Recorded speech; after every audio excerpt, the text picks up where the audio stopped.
تیجا بتاتا ہوں راز. اگر تم دنیا دار ہو مثال کے طور دنیاوی اعمال میں، تو اپنی دنیا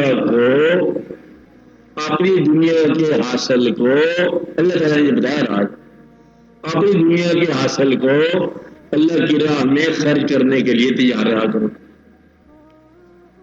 تو اللہ تعالیٰ نے فرمایا کہ ہرگز فلاح نہیں پائے گا جب تک وہ خرچ نہیں کرے گا جس کو وہ پسند کرتا ہے.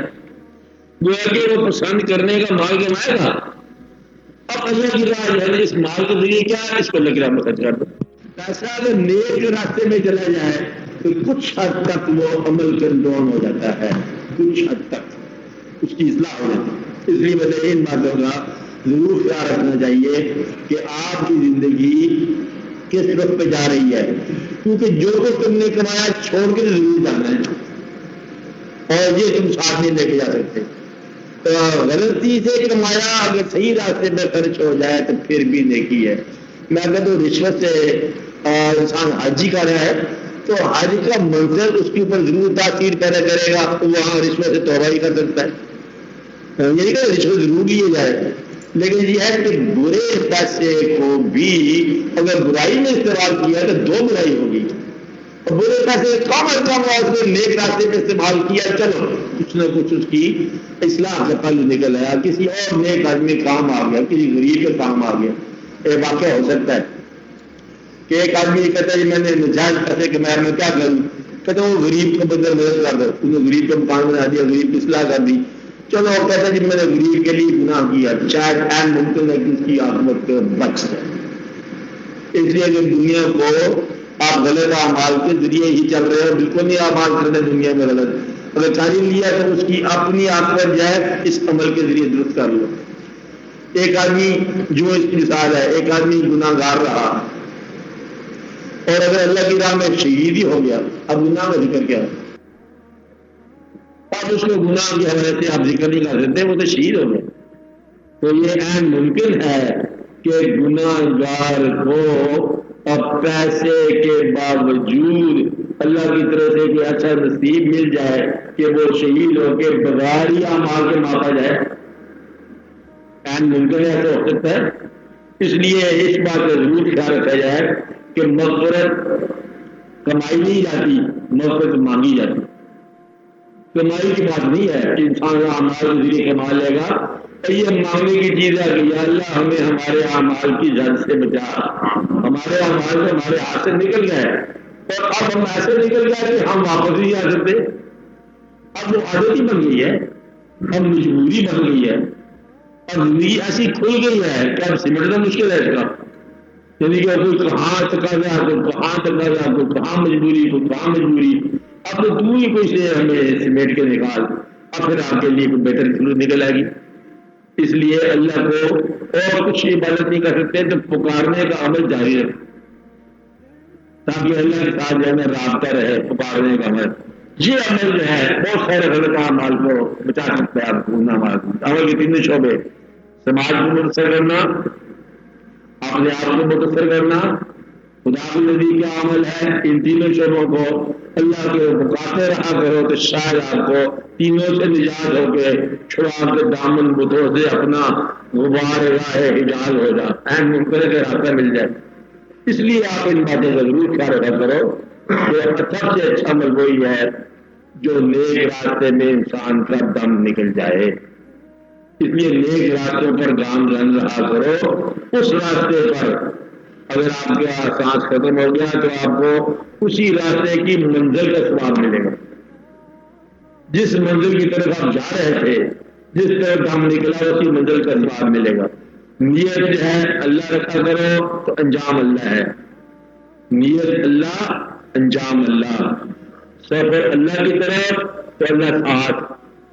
راستہ ایسے کوئی نہیں ہے کہ طے کرنا کہاں جانا. آپ کا ارادہ اللہ ہے، آپ کا سفر اللہ ہے، آپ کا نتیجہ بھی اللہ ہی ہے. تو اپنی نیت کو اللہ کی طرف مائل رکھو، نتیجہ صحیح نکل آتا ہے. تو اپنے اعمال کا خود جائزہ لیا کرو، ورنہ اعمال میں انتشار جو ہے یہ سکون چھین دے گا. اعمال میں انتشار کیا ہے؟ محفل کا انتشار، چند منتشر لوگوں میں ملنا، اس سے بھی ملنا، اس کے ساتھ بھی ملنا، وہاں بھی گئے وہاں بھی گئے، بیٹھے ہم ہر بزم میں جا کر جاڑ کے اٹھے اپنا دامن، تو ہر دور گئے اور بے اثر ہو کے آ گئے، یہ نہیں ہونا چاہیے۔ اپنے رنگ پہچان لو، اپنے ہم رنگ پہچان لو، یہ ضروری بات ہے۔ کیا کہا؟ پہلے اپنے رنگ پہچانو، پھر ہم رنگ پہچانو، پھر ہم رنگ کے ہمراہ ہو، بس کھیل ختم ہو جاتا ہے۔ یعنی کہ یہ کام زندگی میں کرنا ہے، مرنے کے بعد نہیں کرنا۔ کبھی ہم سوچ رہے ہیں، تم سوچ رہے ہو تو موت کچھ اور ہی سوچ رہی ہے، اس لیے ایسا لوگ سوچتے ہی رہ جاؤ، سفری ختم ہو جائے۔ یہ زندگی میں کرنا ہے۔ پہلے کون سا؟ اپنے رنگ پہچانے کو تم کدھر پہ جانا چاہتے ہو، اور پھر اپنے ریس رنگ والے لوگوں کو پہچانا، ان کے ساتھ رہو، سب ٹھیک ہو جائے گا۔ تو اعمال کا حوالہ یہ ہے، اللہ تعالیٰ کی طرف سے جو ہے یہ حکم ہے کہ اعمال نیت کے ساتھ ہے، نیت اللہ ہونی چاہیے، بس اعمال اللہ کے ساتھ لے جائیں گے، ضرور ایسے کوئی کو صورت نکل جائے گی، اللہ بچائے گا ہمیں ہمارے اعمال سے۔ اعمال نے ہمیں گناہ گار بنایا یا غلط بنایا۔ پیدائشی طور پر تو بچہ معصوم ہے، معصومیت تو پہلے دن لے کے آیا، اور آج سب سے بڑا مسئلہ کیا ہے؟ معصوم ہونا۔ کہ جو کچھ کیا ہم نے کیا، جب تک ہم کچھ نہیں کرتے تھے معصوم رہے تھے، اور جو ہم نے کیا معصومیت ختم ہوگی، تو ہم نے جو کیا وہی غلطی ہے نا۔ اپنے آپ میں سے اپنا آپ ہی نکالنا ہے تاکہ ہم اپنا آپ اوریجنل آ جائیں۔ بڑی چھوٹی سی کہانی ہے، لمبی بڑی بات بنی۔ اپنے اعمال سے وہ اعمال نکالنے ہیں جنہوں نے ہمیں یہاں تک لا کھڑا کیا کہ ہم اپنی نگاہ میں ہی مجرم ہو گئے۔ اس لیے آپ اپنے آپ کو اپنے آپ سے بچاؤ، اپنے آپ کو اپنے اعمال سے بچاؤ۔ ہمارے اعمال جو ظاہر ہیں وہ تو دنیا کو دھوکہ دے دیں گے، اور جو باطن مخفیہ اعمال ہے وہ ہمیں دھوکہ نہیں دے سکتے۔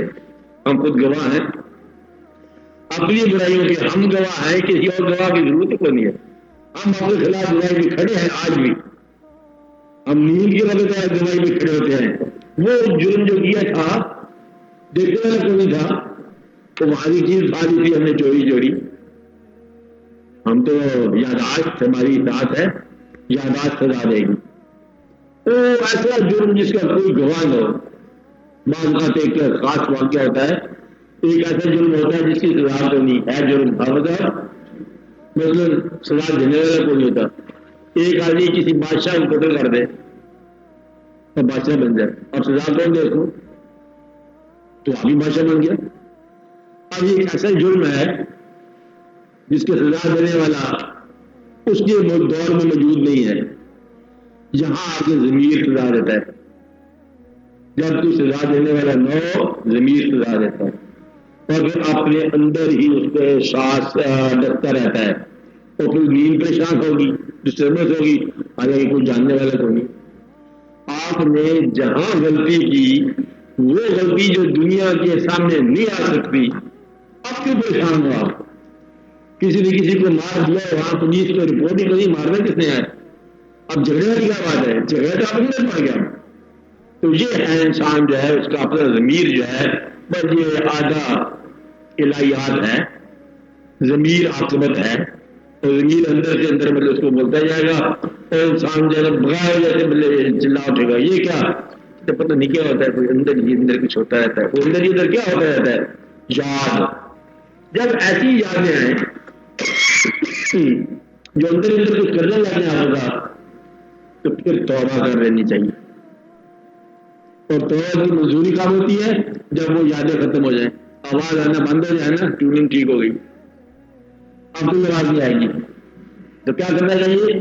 جب اندر ڈسٹربنس ہو جائے توبہ، کیونکہ یہ ڈسٹربنس کیا ظاہر کرتی ہے کہ یہ کوئی ایسی غلطی ہو گئی جس کا ابھی تک تجھے واضح طور پر سمجھ نہیں آئی ہے، اس لیے ہم دعا کرتے ہیں، یا اللہ ان غلطیوں کو معاف کر جن کی ہمیں سمجھ ہے، اور ان غلطیوں کی معاف کر جو ہمیں سمجھ ہی نہیں ہے، وہی ہمیں کر رہے ہیں۔ وہ جب معاف ہو جائیں گی نا، سکون کی چین آ جائے گا، نیند آ جائے گی۔ تو اب کیا ہوگا کہ اب کیا آ گیا، اب ہم نے اللہ کے حوالے کر دیا کہ ڈبو دے یا ایسے پار کر دے، یہ کشتی اسی کے حوالے ہے۔ اب انسان کی اطمینان میں آ گیا، اور دوسروں کو سزا دینے کا عمل چھوڑ دو، اپنی سزا سے بچ جاؤ گے۔ اور اگر سزا دینے کا عمل تم نے رکھا تو پھر اپنے لیے سزا ہے، یہ خاکسار موومنٹ کبھی آپ نے دیکھی ہوگی، بڑی شاندار موومنٹ. اس میں مطلب نماز جو نہیں پڑھتا اس کو سزا میر سلال کی طرف سے درے ماتا نا آپ کے یاد زمانے میں وہ بیٹے نے نہیں پڑھا، باپ نے مارا، باپ سے بھی غلطی ہوگی، بیٹا مار رہا ہے. اچھا اب عمل ایک جیسا ہے، وہ رشتہ جو ہے نا درمیان منقطع ہو گیا ڈسپلن وجہ سے. مقصد یہ ہے کہ اتنا بھی دین کو ڈسپلن نہ بناؤ کہ رشتوں کی پہچان ختم ہو جائے. کہ باپ نے اگر نماز نہیں پڑھی کہ بیٹا مطلب درے مارنے لگ جائے تو یہ غلطی تھی نا مطلب ڈسپلن کے اندر. اور یہ نہیں ہونا چاہیے کیونکہ بیٹا سلام پھیلنے لگے گا باپ سے نماز نہیں. ہم دیکھا کہ آگے کو کیا باپ سے نماز میں نفرت ہوگی. اب طلاق کا کیا حکم تھا کہ جو نماز ہے پر اس کو بدلے میں دوڑا باپ کو اسی ڈسپلن میں جڑے، وہ سارا مرتبہ شرطبہ رعایت ختم ہو گئی. تو دین کو اتنا ڈسپلن بھی نہ بناؤ، دین میں تھوڑی سی رعایت بھی رکھو. یہ آپ کے دین نے تو بڑے کمال کیا. سب سے پہلا واقعی دین نے یہ کیا کہ ان لوگوں کو ساتھ ملایا جو مخالف تھے، یعنی کہ دین کے مخالفوں کو اور دین کا ساتھی بنا کے بندے کو پیش کر دینا. اس بات کی دلیل ہے کہ سزا نہیں ہے. انہوں نے کہا تم کلمہ پڑھ لو سزا نہیں ہے، آپ خود کلمہ پڑھ لو تو آپ کو سزا نہیں ہے. پھر اگر پچھلی زندگی کافرانہ گزری ہے کلمہ پڑھ لو پھر مومنانہ شروع ہو جائے گی. تو دین نے ایک بات دکھائی ہے کہ توبہ کرنے والے کو نئی زندگی ملتی ہے، کلمہ پڑھنے والے کو نیا ایمان ملتا ہے. تو نیا کلمہ پڑھنے والے کو نیا ایمان مل جاتا ہے. پچھلی بات کو پچھلے حالات میں رکھو، توبہ کر کے نیا کلمہ پڑھو تو آج سے نیا. کافر ایک بار کلمہ پڑھے تو اس کے سارا 25 سال کا کفر دھل جاتا ہے. تو ہم اگر ایک بار پڑھیں تو کیا ہوگا، بار میں پڑھتے ہیں. بس بات اتنی ہے کہ دل سے کلمہ پڑھ لیا جائے، دل سے معذرت کر لی جائے، توبہ کر لی جائے، مسائل حل ہو جاتے ہیں. یہ بات بہت ضروری ہے.